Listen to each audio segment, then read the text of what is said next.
merci de l'invitation.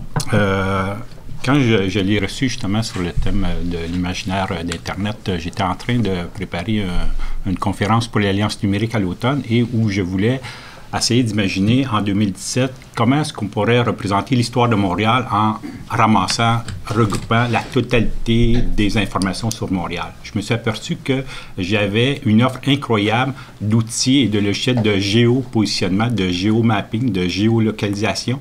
Donc, de nombreux outils qui m'auraient aidé à situer géographiquement les informations. Et c'est là que j'ai vu non pas l'absence, mais j'ai vu que ce qui dominait l'imaginaire du web à travers ma recherche, c'était un imaginaire spatial du territoire, du nom de domaine.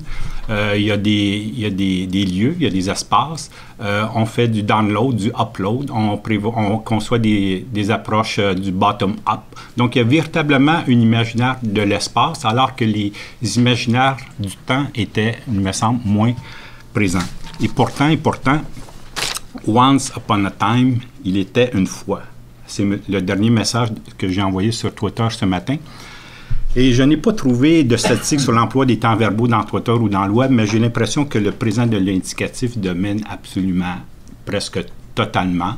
Et on le sait, si on a fait un peu d'études en narratologie, c'est le temps du commentaire, ce n'est pas le temps du récit, ce n'est pas le temps de la narration. Alors, il me semble que dans cette espèce de real-time continuel dans lequel tout le monde vit et où les informations disponibles les plus facilement sont celles qui sont produites au moment où nous-mêmes nous écrivons, quand même Wikipédia, qui est la référence, importante aujourd'hui, cette réécriture-là perpétuelle de tous les articles de Wikipédia qui nous permet peut-être d'imaginer une encyclopédie éternelle où tout se remis à jour en temps réel par des fils de RSS de Google, donc une encyclopédie toujours exacte. Il me semble qu'il y a quelque chose qui s'est perdu. Parce que, comme le dit récemment un auteur célèbre, Time is out of joint. Récemment, parce que, pour citer l'Open Shakespeare où j'ai trouvé cette référence à Hamlet, il aurait fallu, si je suis le guide du MLA, il aurait fallu que je mentionne la date où j'ai consulté la base de données.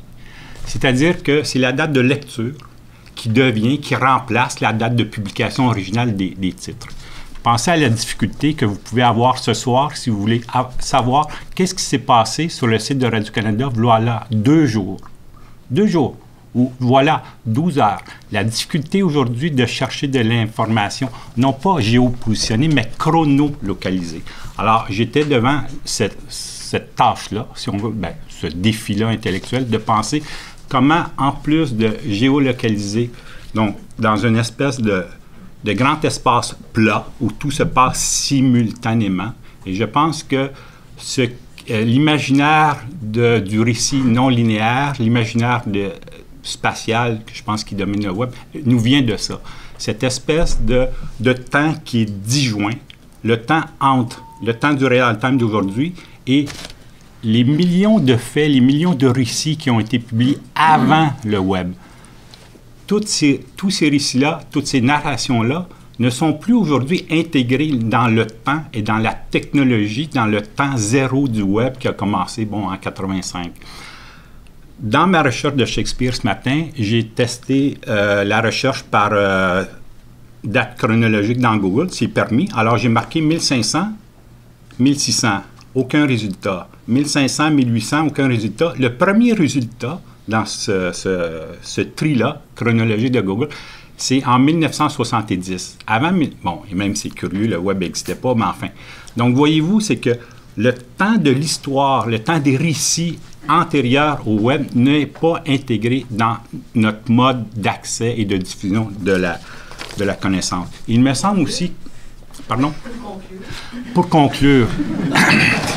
Le temps de l'espace, c'est celui du voyage, c'est celui de l'Odyssée où Ulysse revient quand même à Ithaque après 20 ans. Mais imaginons plutôt que si le web, on le voit comme un agenda, un calendrier, un annuaire, un almanach, une horloge, un chronomètre, et si le web était un compte à rebours qui va pouvoir nous annoncer, à travers les algorithmes de Google bientôt, prévoir peut-être la prochaine épidémie, peut-être avec votre dossier médical, prévoir quand vous risquez de mourir.